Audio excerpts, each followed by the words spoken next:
The musical version of Aladdin on Broadway did more than just provide me with enjoyment.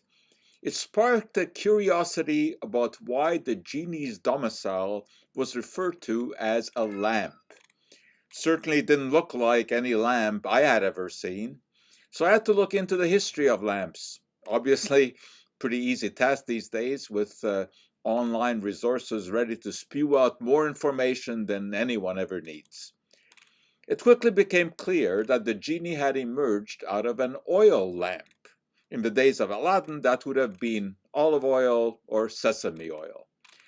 Basically, oil lamps work the same way as a candle, but instead of dipping into melted wax, a wick dips into oil.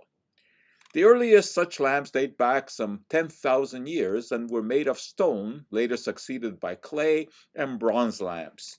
The industrial age saw a bit more sophisticated versions that were used as carriage and bicycle lights, and these were using whale oil, but by the end of the 1800s it was replaced by kerosene derived from petroleum. This was cheaper, burned with a brighter flame, and was less odorous. I had another revelation on looking into the Aladdin story. It actually wasn't part of the original 1001 Arabian Nights. It was added by Antoine Galland, who translated stories into French based on a Syrian folktale that he had heard sometime in the 18th century.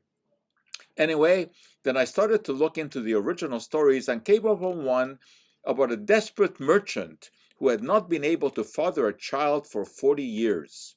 He hoped for an aphrodisiac effect by first following a diet of spiced roasted pigeon, male fish with intact genitalia, and fried ram's testicles for 3 days before swallowing a concoction of opium, skink meat, frankincense, and coriander.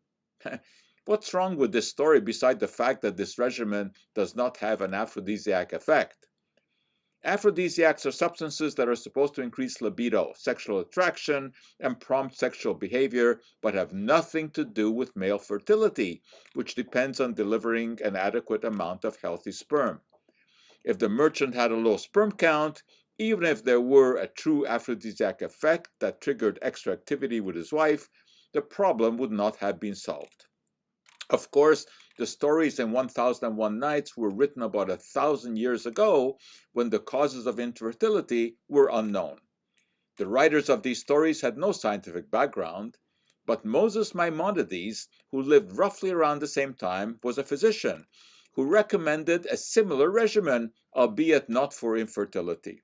He urged men in search of a sexual boost that they should take the penis of an ox, dry it and grind it, and then sprinkle it on a soft-boiled egg that should be consumed in sips. He did not offer any advice about how the main ingredient should be acquired. That for today is our Cup of Joe.